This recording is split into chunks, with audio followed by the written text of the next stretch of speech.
Hair fall తో బాధపడుతున్నారా? Be better వారి హెయిర్ గమ్మీస్ వాడండి, జుట్టు రాలడం తగ్గించుకోండి. వివరాలకే డిస్క్రిప్షన్ లింక్ ని క్లిక్ చేయండి. టీఎస్పీఎస్సీ నియమించేటప్పుడు ఇంటిగ్రిటీ ఉన్న వాళ్ళను, అనుభవం కలిగిన వాళ్ళను, నిజాయితీ కలిగిన వాళ్ళకు మాత్రమే ఈ టీఎస్పీఎస్సీ చైర్మన్ పదవి మిగతా పోస్టులు ఇస్తారు.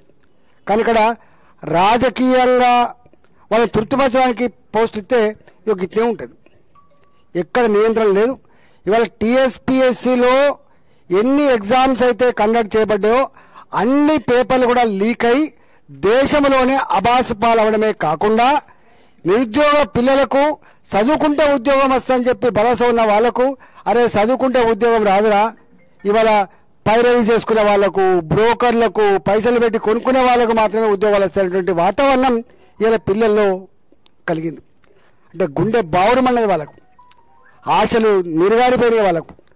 ఉద్యోగం వస్తుంది, పెళ్లి చేసుకోవాలి, ఉద్యోగం వస్తుంది, అమ్మానాన్ని సాధారణ చెప్పి ఎవరైతే అనుకున్నారో వాళ్ళ ఆశలన్నీ కూడా ఆడియాశలు అయిపోయినాయి. ఇలా 30 లక్షల మంది నిరుద్యోగ యువకుల జీవితాలతో చెలగాట మాడుకొని ఇవాళ కేసీఆర్ గారు దాన్ని చిన్న ఇష్యూ అని చెప్తున్నాడు.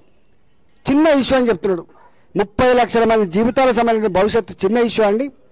ఒక్కొక్క నౌకరు కోసం 50 లక్షలు, 60 లక్షలు, కోటి రూపాయలు ఇవాళ లంచాలు మారే పరిస్థితుల పూట ఇవాళ దీనికి సంపూర్ణమైన వార్త కేవలం టీఎస్పీఎస్సీ మాత్రమే బాధ్యత వహించదు. దీనికి అంతటి కారణం తప్పకుండా ప్రభుత్వమే బాధ్యత వహించాలి, ముఖ్యమంత్రి గారే బాధ్యత వహించాలి. గతంలో ఇట్లాంటి చిన్న చిన్న ఇన్సిడెంట్ జరుగుతున్నప్పుడు ప్రకటించేది దీనికి బాధ్యత మా ప్రభుత్వాన్ని, దీనికి బాధ్యత మా మంత్రి అని చెప్పి వాళ్ళు రాజీనామా చేసే సందర్భాలు చూసినాం. కానీ ఇలా ఈ ప్రభుత్వానికి ఆ సెన్సిటివిటీ లేదు, ఆ నిజాయితీ లేదు, ఆ సిన్సియారిటీ లేదు కాబట్టి బుకాయించే ప్రయత్నం చేస్తున్నారు. ఇవాళ ఎవరైతే దీనికి బాధ్యులైన ప్రభుత్వం ఉందో ప్రభుత్వం దోషం ఉండాలి తప్ప, ప్రభుత్వంలో ఉన్న పెద్దలు విచారించాలి తప్ప, ఇది అన్యాయం జరిగిందని చెప్పి మా బీజేవైఎం యోజన కార్యకర్తలు టీఎస్పీఎస్సీ ముందుకు పోతే వాటికి గేట్ల కాడ నిలబడి ఇట్లా ఊపినందుకే వాళ్ళ మీద పీడీపీపీ యాక్ట్ పెట్టి వాళ్ళ మీద నాన్ బెయిలబుల్ కేసులు పెట్టి జైలుకు పంపించారు.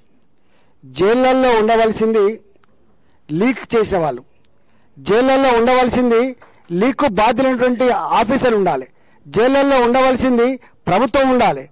కానీ ఇవాళ ఇది అన్యాయం అని చెప్పి అడిగిన వాళ్ళని మాత్రమే ఇలా సెంచర్ కూడా జైలుకు పంపించి 14 రోజులు అవుతుంది, 14 డేస్ నిన్న కూడా ఇవాళ బెయిల్ వచ్చినట్టున్నది.